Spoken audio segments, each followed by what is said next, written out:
selamat pagi Bengkulu dan tentunya pagi hari ini ada Rektor Unihas Bengkulu, ada Dr. Insinyur Yulfi Perius MSc yang sudah hadir menemani kita. Dari tadi udah ngobrol-ngobrol ya seputar mahasiswanya yang sekarang melakukan kuliah online nih. Semuanya dilakukan online untuk pendaftaran, kemudian juga untuk pembelajarannya, kemudian juga tugas-tugas kuliahnya juga semuanya secara online. Dan ternyata Unihas ini sebelum ada pandemi COVID-19 ini sudah juga melakukan e-learning ataupun kuliah online ya Pak ya. Betul. Nah kalau dari Unihas sendiri Pak, tadi Bapak juga udah cerita kalau misalnya Unihas ini udah punya studio untuk para dosennya ini bikin video-video ataupun video pembelajaran ya untuk mahasiswanya. Ini seperti apa Pak yang diterapkan Unihas? Jadi kita sekarang Unihas itu dalam rangka e-learning ini kita sebenarnya sudah memiliki studio, ya itu studio nanti yang langsung dikelola oleh kawan-kawan yang berbasis IT semuanya. Jadi setiap dosen yang ingin melakukan kuliah daring itu kita melakukan perekaman di studio, ya. Kemudian bahan-bahannya juga sudah langsung bisa diupload. Nah kemudian nanti ada tim editing menyampaikan sehingga nanti terjadwal semua. Hari ini siapa yang akan yang akan rekaman, kemudian tim editing bekerja, ya nanti akan diupload langsung yang materi-materi yang sudah disampaikan tadi. Ini terus saja, ini makanya sebelum COVID itu sudah kita laksanakan. Tapi tambah dengan adanya COVID, intensitasnya makin naik terus. Dosen-dosen sudah berpacu untuk melaksanakan itu. Gitu ya. Baik. Nah untuk kendala dari dosen-dosen dan juga mahasiswa sendiri, ada nggak sih Pak yang merasakan aduh sulit nih kuliah online, nggak ngerti, nggak paham nih kalau misalnya kuliah online, ada nggak Pak yang mengeluh seperti itu Pak? Jadi kan gini, satu kalau kendala teknis, pertama kan dosen juga kita berikan tutor. Kemudian beberapa mahasiswa mewakili masing-masing fakultas juga akan kita berikan tutor supaya ini bisa menularkan pada teman-temannya. Itu secara teknis, secara pembelajaran. Yang sering permasalahan itu ya, kalau sekarang tuh kan kadang-kadang banyak mahasiswa keluar dengan kuliah online, pulsa banyak habis ke bla bla bla. Benar ini. Kita kan banyak sekarang media-media kuliah online itu kan berbasisnya itu kadang gratisnya, setahu saya kan selama 40 menit ya durasinya. Ketika mahasiswa itu taat melaksanakan itu 40 menit, sebenarnya kalau menurut saya itu tidak akan boros pulsa kalau betul-betul untuk kuliah. Yang saya khawatirkan ini hipotesis saya saja, jangan-jangan di luar kuliah nih dipakai yang lain-lain juga nih sama mahasiswa. Juga, ya. Apalagi kan sekarang semua mau dagang sudah serba online, belanja serba online ya. Itu mungkin ada hal lain ya.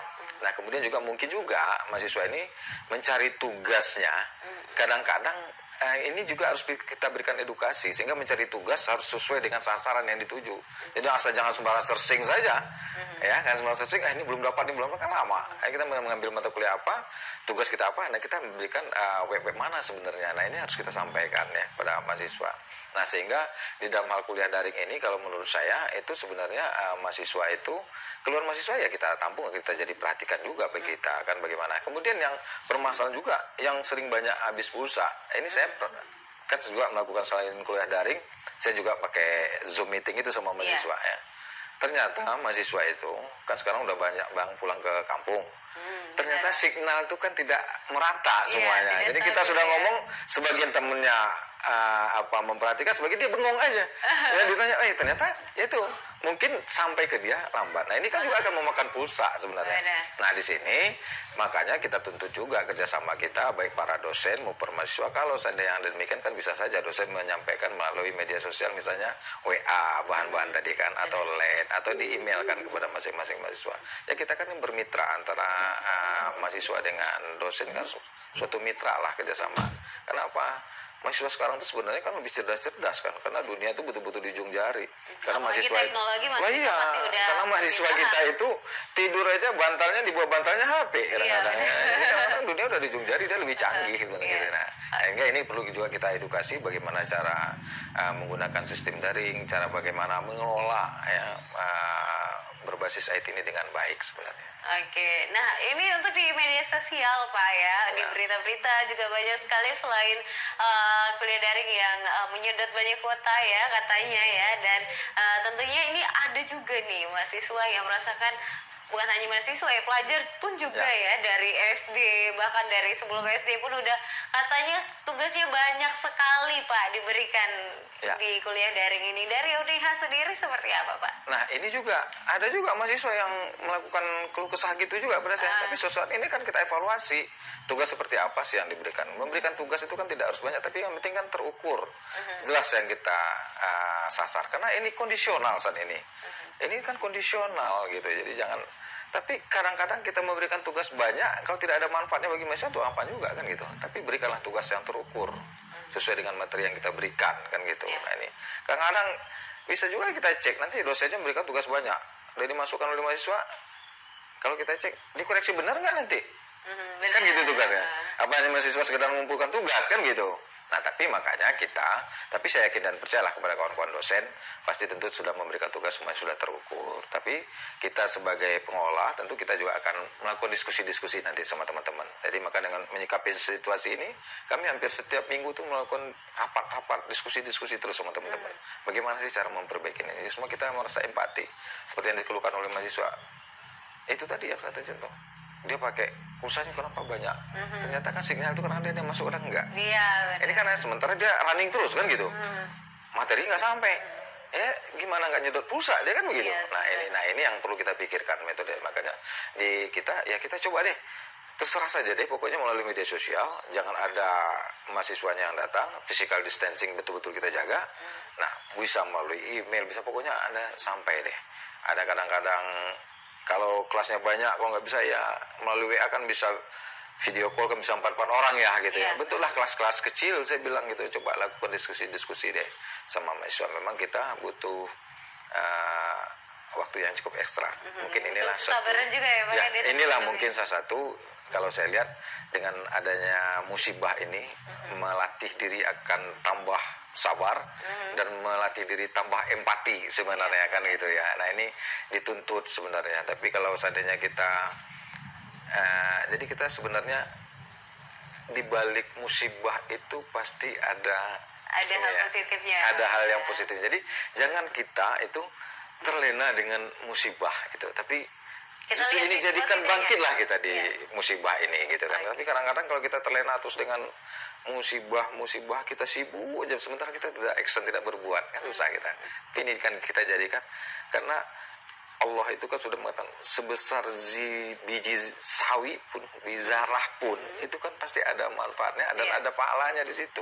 Benar sekali. Ya itu yang harus kita ini kan kawan-kawan sebenarnya kan. Bangkitlah kita gitu ya. Jadi kita dalam menghadapi bencana pandemi COVID-19 sekarang ini jangan hanya terfokus dengan hal-hal negatifnya Pak ya. Betul. Nggak bisa keluar rumah, nggak bisa aktivitas. Ini juga bisa bikin imun kita jadi turun ya Pak ya. Dengan jadi ketika kita ingin keluar rumah Mbak, kita kan sudah dikasih sama pemerintah SOP-nya. SOP keluar setelah rumah jangan terlalu berdekatan, harus pakai sarung tangan. Mungkin sampai di rumah sebelum masuk cuci tangan, baju harus dibuka. Ikutin saja itu. Kalau kadang-kadang kita takut keluar karena tidak mengikuti itu kan. Ikutin saja gitu. Terus sudah nanti keluar tertular apa segala macam. Itu kan kalau kita ikutin SOP, bahwa pemerintah mengeluarkan SOP itu pasti sudah ada ujinya kan gitu ya. Kita ikutin saja. Yang penting jangan panik ya Pak ya. Nah justru karena kita di rumah terus ya bingung ngomong lagu apa. Yang ditonton TV berita itu terus saja kan. Nah sudah akhirnya kan gitu kan. Oke, malah nambah pusing. Iya, jadi mulailah dari diri sendiri tadi kan. Iya, benar sekali ya. Mungkin di rumahnya bisa lakukan banyak aktivitas ya, mungkin olahraga ya Pak ya. Betul.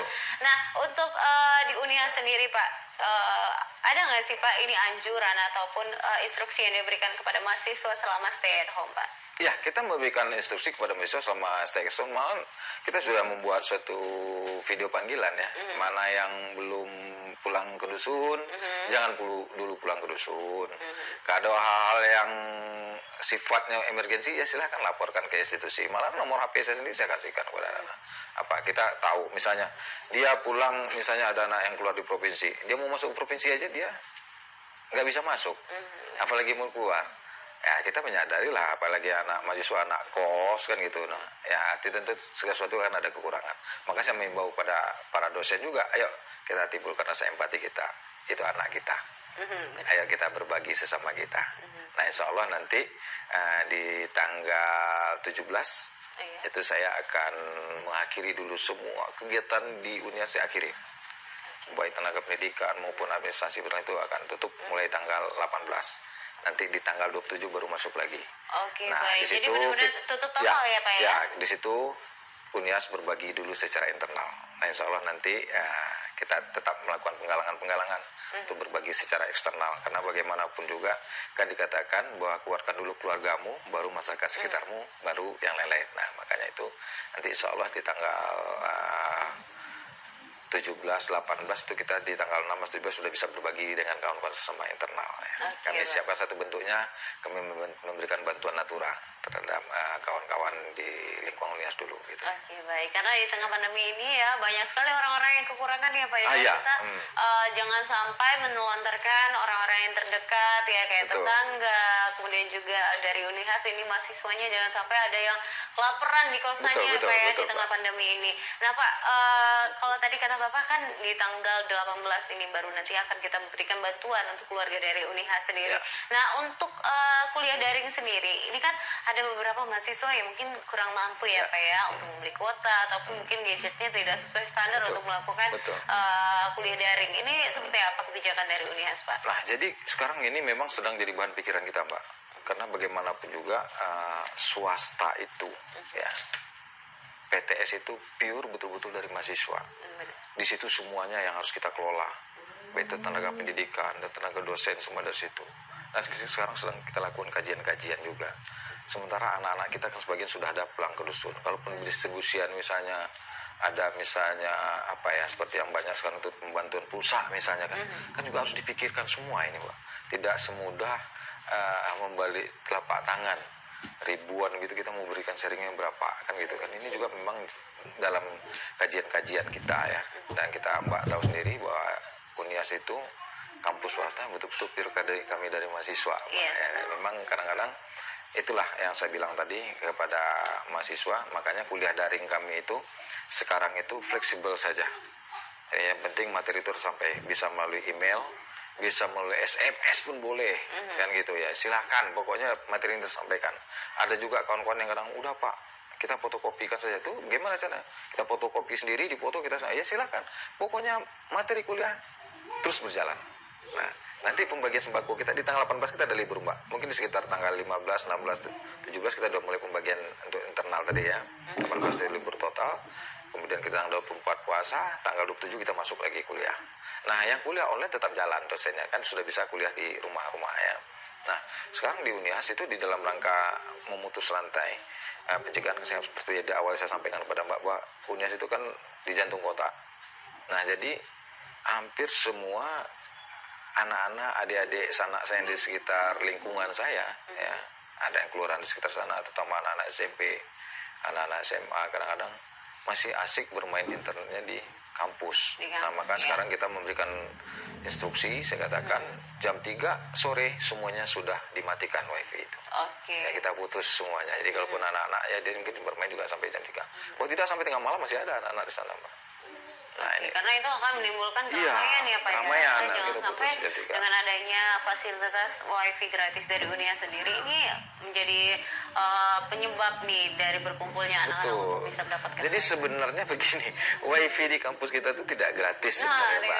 Tapi kadang-kadang kan anak-anak mahasiswa kita kan kos di sekitar di sana. Ya, nah, kadang-kadang sama anak yang punya rumah, dia ngasihkan passwordnya, berbagi lah dia ya. Nah, kemudian dari anak-anak ngajak kawan-kawannya, ngajak semuanya. Nah, ini sambil nongkrong gitu ya. Karena dia dekat sekali kan, aksesnya mau jalan kaki, mau ke Prapto jalan kaki udah sampai. Mau dia ke pantai jalan kaki juga sampai dia kan gitu. Nah, ini ya pintar-pintar lah kita sekarang di dalam kondisi ini sebenarnya. Nah di tengah pandemi sendiri ini Pak, dari awal adanya pandemi COVID-19 sendiri, ini jam operasional UNIAS sendiri yang menggunakan SIP ini dari jam berapa sampai dengan jam berapa? Jadi kita menggunakan SIP di UNIAS itu dari jam 8 sampai jam 12. Nanti dari jam 1 sampai jam 3 sore. Sampai jam 5 sore ya. Tapi sekarang ya pokoknya saya perhatikan kita ya saya selaku pimpinnya ya harus memahami juga lah. Ini memahami ini psikis juga kadang-kadang. Ada yang mau keluar rumah juga takut. Nah, kita ini kan sekarang begini Mbak. Kalau saya lihat ya, orang yang merasa, nah ini kita lihat kita bicara agak skop provinsi dikit ya. Kalau Anda agak merasa sakit, silahkan Anda datang, ceklah kesehatan Anda ke situ. Oke? Misalnya ke rumah sakit sudah rujukan. Yes. Itu artinya jangan malu. Ya kan? Tapi setelah kejadian ada kan, jadi kan ambigu. Pemerintah tidak boleh mengumumkan. Benar. Loh, sementara kita sakit kita suruh datang ngecek. Benar. Tapi setelah terjadi kita, nah ini kan menimbulkan pemikiran di masyarakat ini sebenarnya siapa? Kan itu dikatakan bahwa itu bukan aib. Iya, benar. Itu Ya. bukan aib Jadi ya. ketika pendapat pertama mengatakan silakan kita datang cek kesehatan kita. Ketika kita terjangkit, dia terjadi musibah, itu pemerintah nggak boleh umum. Mas pernah saya baca bisa kena hukuman katanya gitu ya. Benar. Nah sekarang umumkan saja. Kalau memang ini tidak aib, sehingga masyarakat tahu oh ternyata kita waspada. Nah, sehingga masyarakat sekitar orang yang katakan bahwa corona ini bisa sembuh. Kan gitu. Kita taat. Jadi kalau kita katakan selalu kita itu merupakan aib, ya ini jadinya. Jadi sudah psikis sekarang sebenarnya. Oke, baik. Jadi memang sebenarnya kalau misalnya untuk COVID-19 sendiri ya Pak ya, ini benar-benar harus sadar diri juga. Kalau misalnya memang kita sudah terkena, kemudian juga kita harus mengecek kesehatan kita secara mandiri ke rumah sakit rujukan, dan apabila memang hasilnya positif ya Pak ya, jangan sungkan untuk memberitahu kepada orang-orang sekitar kita. Dan juga pemerintah seharusnya memberitahu ya Pak ya identitas dari pasien tersebut ya Pak ya. Kita beritahu, kan kita edukasi saja. Edukasi ini kan sudah kewajiban kita, kewajiban masyarakat, kewajiban pemerintah. Justru tidak boleh orang kita jauhin, tapi kita tetap menjaga physical distancing, kita kan tetap kita jaga. SOP-OP harus dilaksanakan, kan begitu. Tapi kalau dia tidak diumumkan, kan masyarakat bertanya-tanya terus. Psikis aja. Wah jangan-jangan saya sampai situ orang itu ini. Kan karena ada apa pernyataan pertama, kalau Anda merasa silakan Anda cek. Himbauan, bahwa itu bukan aib, itu pernah saya dengar dan pernah saya baca gitu. Tapi setelah kejadian nggak boleh diumumkan. Nah ini mungkin di Bengkulu juga demikian ini. Nah jadi kita cobalah kita berikanlah pencerahan-pencerahan kepada masyarakat bahwa itu bukan aib, bahwa corona itu bisa disembuhkan. Nah bagaimana cara menyembuhkan? Mulai dari diri sendiri. Kan gitu ceritanya ini sebenarnya, edukasinya kan gitu. Oke, baik. Nah, kalau kita ngobrol kembali lagi ke Unihas ya Pak ya. Di Unihas sendiri Pak, yang apa nih yang disiapkan dari kampus sendiri kalau untuk para mahasiswa ataupun karyawannya yang masih harus ke kampus Pak? Apa yang disiapkan oleh Unihas Pak? Ya, jadi kalau kita sekarang di Unihas satu, dalam bentuk edukasi kita sudah membuat banner-banner, pamflet-pamflet. Setiap mau masuk itu ada. Di ruangan rektorat, di lantai dasar udah ada. Kemudian juga sanitizer kita siapkan, cuci tangannya kita siapkan. Malah kita sudah, saya perhatikan bagian kawan-kawan sudah membuat saluran-saluran keran setiap pintu masuk sudah dikasih, disiapkan sanitizer, tisu-tisu juga sudah disiapkan. Inilah langkah-langkah utama yang kita lakukan dalam bentuk action kita. Di samping itu kita juga melakukan edukasi-edukasi yang lain. Ya mungkin nanti juga ke depan kemarin tadi lah ya saya baru dan juga baca di media ternyata kita ingin berbagi. Selama ini mendapatkan masker itu susah. Ketika akan membuat masker dari kain, ternyata itu harus memenuhi standar kesehatan juga. Nah ini kan harus diedukasi. Standar kesehatan masker kain itu seperti apa? Jangan sampai sekarang kan masyarakat sudah banyak berbondong-bondong gitu. Terus kan membuat masker kain, ya kan? Ya ternyata tadi saya lihat TV One pagi di berita itu ada beberapa yang sudah di ini kan. Jadi karena masker kain itu tidak memenuhi standar kesehatan dibuat. Nah ini kan perlu kita edukasi ini. Jangan asal kita bikinnya udah susah dapat, kita bikin masker kain, tapi edukasi standar kesehatannya tidak masukkan, nanti membazir kasihan juga kita kan gitu kan. Nah ini jadi di Unia sendiri insya Allah nanti kita akan coba juga berbagi yang demikian ya, kita berupaya terus lah. Ini bentuk kepedulian kita bersama-sama ya. Oke, baik. Nah jadi untuk pemirsa sendiri ya jangan lupa untuk terus ya cuci tangan dengan menggunakan air mengalir ya Pak ya. Apalagi di Unihas ini setiap sudutnya, setiap pintu masuknya sudah disediakan ya. Dan juga melakukan physical distancing kalau memang tidak terlalu urgent, tidak betul-betul ada keperluan yang mendesak, silakan untuk stay at home aja ya Pak ya. Nah, sekarang satu lagi Mbak, kita dari pimpinan sebenarnya itu tidak ini juga ya, tapi saya peduli kita. Setiap malam itu saya cek Pak. Bagaimana saya cek? Karena semua CCTV yang dipasang di kampus terkonektif dengan HP saya. Jadi ketika itu ada, saya pasti akan telepon bagian keamanan itu, masih ada anak-anak sana ngumpul, gimana itu ceritanya. Masih bergerak. Jadi semua pimpinan kalau peduli, ayo koneksikan semua kita lihat. Karena masih ada juga yang anak-anak itu berkumpul kan gitu ya. Nah itu yang perlu kita perhatikan juga. Jadi ya sudahlah, ayo kita sama-sama deh memberantas ini. Oke, Jadi baik. kerja kita sama. Selain dari online di kuliah daring ini, pasti dosen-dosennya juga mensosialisasikan untuk mencegah penularan dari COVID-19. Nah, di Uniha sendiri ini kan punya radio sendiri ya, Pak ya. Ini apakah dari radionya sendiri ini juga mensosialisasikan tentang COVID-19 atau tidak, Pak? Iya, kita jauh hari kita sudah mensosialisasikan, Pak. Terutama tentang himbauan-himbauan sistem perkuliahan ya. Pemutusan tadi masa libur. Dan insya Allah nanti jam 2 kita juga online, Pak. Okay. Langsung on air juga di radio kita nanti. Ya, kebetulan saya juga diminta oleh kawan-kawan radio nanti tentang masalah COVID dan perkuliahan ini. Oke, baik. Jadi luar biasa sekali nih Unias ya, mulai dari kuliah online-nya yang sudah dilakukan sebelum adanya pandemi ini, kemudian juga sosialisasinya kepada masyarakat dengan menggunakan pamflet-pamflet, baliho, dan juga banyaknya tempat cuci tangan, hand sanitizer di setiap sudut kampus. Ini luar biasa sekali. Saya apresiasi juga untuk Rektor Unias yang sudah menekan penularan dari COVID-19.